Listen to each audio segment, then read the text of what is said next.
안녕하세요. 역사 돋보기입니다. 이제는 역사를 TV나 영화 등 대중매체를 통해 많이들 접하시는데 이 대중적으로 역사가 퍼진다는 점에서 순기능이 있으나 파급력이 큰 대중매체의 속성 때문에 역사의 어떤 부분에 대해서는 잘못된 편견이 잡히는 부작용도 있는 듯합니다. 그 중 하나가 바로 기생에 대한 인식입니다. 정확히 기생은 어떤 일을 하는 여인들이었을까요? 말을 하는 꽃이란 뜻의 폐허화라고 불렸던 그녀들에 대한 편견을 전부 부숴드리겠습니다.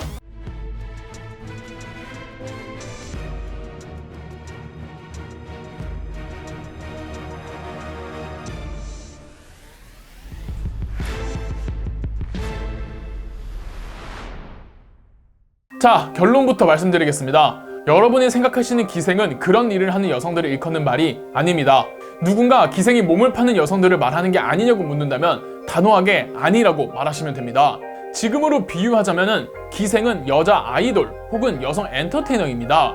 기생이 성을 파는 여성이라는 말은 지금의 여자 아이돌이 성을 판다는 말과 같은 말이라고 보시면 됩니다. 기생은 예술가를 뜻하는 직업이지 우리가 생각하는 그런 활락가의 직업을 말하는 게 결코 아닙니다. 조선시대에는 예술을 굉장히 천시하는 경향이 짙었고 알게 모르게 유교적인 관습이 지금까지 내려오면서도 우리도 모르게 기생에 대해 안 좋은 시선으로 바라보게 되는 겁니다. 조선시대의 기생을 천하게 여긴 거는 예술을 대하는 성리학 유교의 거만한 자세이지 다른 이유가 있는 게 아니랍니다. 그리고 사극들도 기생에 대한 잘못된 인식을 만드는 데 한몫하기도 한 것 같고요. 그렇다면 조선시대에는 몸을 파는 매춘부들이 없었느냐고 하면은 있긴 있었습니다. 조선시대에도 사창가와 매춘부는 존재했어요. 다만 그런 여성들을 기생이라고 부르지 않았습니다. 유녀라고 불렀죠. 그렇다면 기생은 단 한 번도, 정말 단 한 번도 성을 사고 판 적이 없느냐? 있기는 있었겠죠. 자, 기생이 생기고 없어지기까지 그 몇백 년 동안 기생이라고 단 한 명이라고 돈 많은 남성에게 매춘을 제한하지 않았겠습니까? 무슨 이유에서든 있기는 있었을 겁니다. 그러나 성을 사고 파는 행위는 기생의 본 업무가 아니라 기생들 사이에서도 몰래 행해야 했습니다. 기생들 중에서 몰래 몸을 파는 기생들은 다른 기생들조차도 꺼려했고 이런 기생들을 창기라고 부르면서 꼬리 자르기를 철저하게 했습니다. 양반 사대부들도 매춘을 하는 것이 금지되어 있었고요. 물론 하는 놈들은 유학을 다녔겠지만 걸리면은 지금처럼 엄청난 사회의 지탄의 대상이 되었으며 파직과 유배의 사유가 되기도 했습니다. TV나 영화에서 양반과 사대부들이 기방을 들락날락하면서 기생들과 자주 어울리죠. 기생들과 서스럼없이 잘 어울렸던 건 사실이지만 그럴 수 있었던 거는 기생들이 몸을 파는 것이 아니라 춤을 추고 노래를 불러주고 악기를 연주하며 공연을 해줬기 때문이랍니다. 조선시대 기생들 사이에서는 노래를 팔지언정 몸을 팔지는 말라 하는 기본 방침이 불문율로 늘 따라다녔고 그녀들의 원칙이었을 만큼 기생들은 몸을 팔지 않는 게 정상이었으며 몸을 파는 기생들이 이상한 기생이었습니다. 자, 기생이란 명칭의 제도는 고려시대부터 자리 잡은 것으로 보입니다. 고려와 조선의 정부는 국가의 행사 및 외교적 차원에서 궁중연회가 있을 때마다 공연을 해줄 수준급의 예술가들이 필요하며 공적인 목적에서 국가적 차원으로 예술가들을 양성하기 시작했답니다. 이 여성 예술가들이 기생의 시작입니다. 조선시대에 궁중음악과 무용을 담당하는 관청을 장학원이라고 불렀는데 이 장학원에서 기생들을 관리했답니다. 그리고 지방으로 파견되는 기생들도 많았고 아무래도 지방으로 파견되는 기생들은 서울에서 공연하는 기생들에 비하면야 공연하는 곳의 규모가 작은 편이겠으며 실력도 조금 떨어지겠죠. 지방으로 파견되는 기생들은 지방 관아에서 공적인 업무나 접대 자리 혹은 연회가 있을 때마다 공연을 담당했답니다. 이렇듯 기본적으로 기생의 업무는 외국 사신, 고위직 정치인들, 명망 가문의 선비들을 다뤘기 때문에 웬만한 예술적 실력과 지식적 교양이 없어서는 안 됐습니다. 기생들의 외모는 당연히 출중해야 했지만 얼굴이 다가 아니었습니다. 기본적으로 악기와 춤, 노래, 여기에 학식, 시 창작 능력, 그림 그리는 능력, 그림 그리는 능력이 없으면 그림을 볼 줄 알아야 했고 옛날 중국의 위대한 예술가들 및 문인들, 심지어 중국의 철학자들까지 다 꿰고 있어야 했습니다. 고리에 비해서는 기생이 절대 될 수가 없었죠. 여기에 사람을 대하는 법, 대화하는 법 등의 처세술이나 주도, 격식, 예의 등에서도 사람을 기분 안 나쁜 선에서 홀릴 수도 있어야 했습니다. 지금으로 말하자면 공부도 잘하고 방송도 잘하고 팬 관리도 잘하고 품행도 바르고 실력도 출중한 톱 여자 아이돌이 되어야 하는 겁니다. 이 모든 걸 다 해야 하니 기생되기가 어디 쉽겠습니까? 기생이 되려면 15세에서 20세 사이에 5년 정도는 기본적으로 혹독한 연습생 과정을 거쳐야 했습니다. 이렇게 기생 연습생들을 관리해주고 교육해주는 곳을 교방이라고 불렀는데, 교방 역시 장학원에 소속된 엄연한 국가관청이었습니다. 쉽게 말해 지금의 SM, JYP, YG 등의 연예 기획사가 국가 소속이었다는 차이점만 있을 뿐 전체적인 맥락에선 비슷했던 거죠. 뜬 소문에 의하면 진주와 평양의 교방이 제일 컸다고 하며, 또 기생들의 외모와 실력도 진주와 평양이 으뜸이었다고 합니다.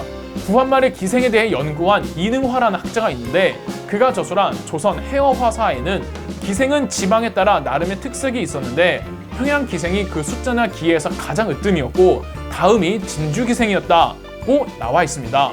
또 조선시대에는 남진주, 북평양이라는 말이 있을 정도였죠. 이상하게 진주나 평양이나 둘 다 냉면이 유명한 곳이죠.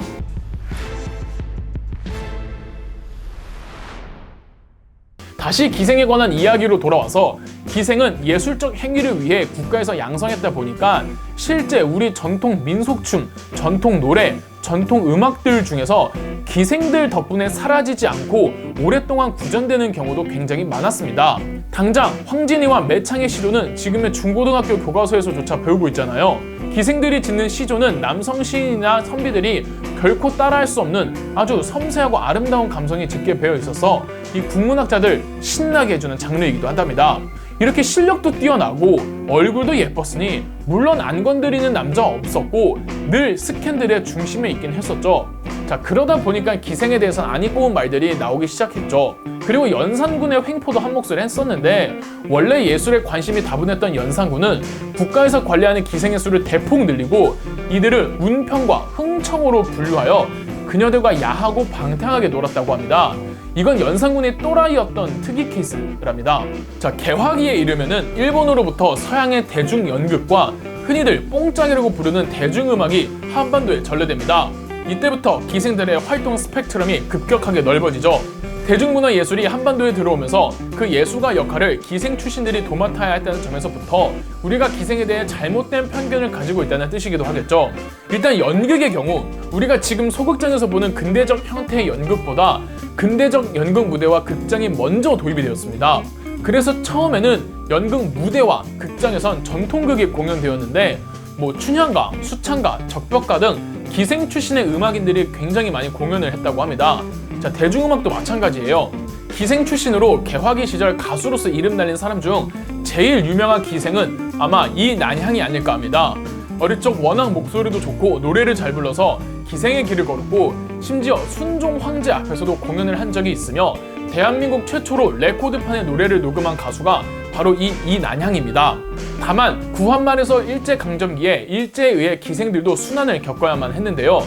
1894년 갑오개혁 당시 신분제가 철폐되면서 그동안 천민으로 분류되던 기생도 신분에서 해방되었고 1909년에는 기생제도 자체가 폐지되었습니다.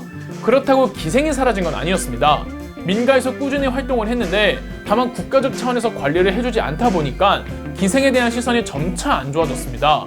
그리고 몸과 성을 파는 기생들도 많아졌는데 이렇듯 원래 조선시대의 기생과 다른 부류의 기생들이 등장하면서 기생의 체면이 땅에 떨어지자 기생들끼리 기생의 등급을 나눕니다. 1패, 2패, 3패로 나누어서 3패 기생들이나 돈을 받고 성을 팔지 1패와 2패의 경우에는 기생으로서 혹은 예술가로서의 체면을 끝까지 고집했답니다. 상황이 이러하니 실력 있는 기생들은 자취를 감춘 채 지방으로 숨어 들어갔고 당연히 기생을 교육하고 양성하던 국가예술교육기관이었던 교방이 없어지면서 노래를 배우고 싶은 가수 지망생들은 전국을 돌아다니며 과거 실력 있는 기생들을 수소문해서 그녀들을 스승으로 모시면서 노래와 춤을 배웠다고 합니다. 풍문으로는 거의 24시간 중에서 4시간만 자고 나머지 20시간을 춤과 노래 배우는 데에만 매진했다고 하더군요. 소설가 김유정이 스토커처럼 따라다녔던 기생 박록주도 전국을 돌아다니며 정말 어렵게 노래를 배웠다고 합니다. 일제강점기에는 기생들끼리 서로의 인권을 보호하기 위해 기생조합을 만들었고 1914년에는 기생의 조합 이름을 권번으로 개칭했습니다. 지금도 권번의 흔적과 터들은 서울은 물론 지방 곳곳에 남아 있습니다. 기방은 없어졌으니 고급 술집과 요정 같은 요리집에서 기생들은 일을 했고 제일 유명했던 곳이 서울 종로에 있었던 명월관이라는 요리집 겸 술집이었습니다. 민족 대표 33인이 3.1운동 전에 독립선언서를 발표했던 장소인 태화관도 요리집 겸 술집이었는데 우리가 생각하는 그런 유흥업소가 아닌 당시로서는 고급 술집이었으며 그곳에서 일하는 기생들도 3패 기생이 아니라 1패 혹은 2패 기생들, 즉 여가수들이었답니다. 이 권번에서는 큰 도시들의 기생학교를 만들어서 과거 교방의 역할을 그대로 수행해서 가수 혹은 댄서 꿈나무들을 집중적으로 키우기도 했습니다.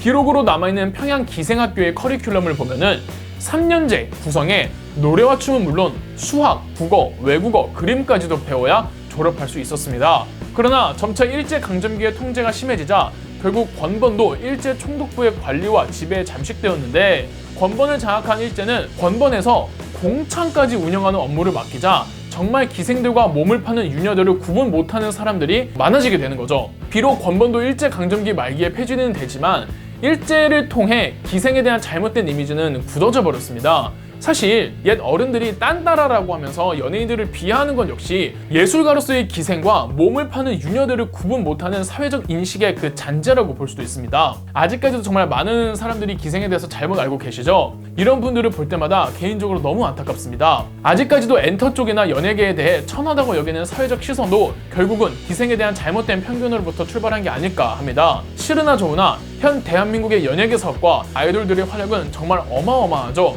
이제 예술과 공연, 춤과 노래에 대한 인식이 개선되고 있는 추세에서 기생에 대해서도 새롭게 재조명되기를 바랍니다. 그럼 역사 돋보기였습니다.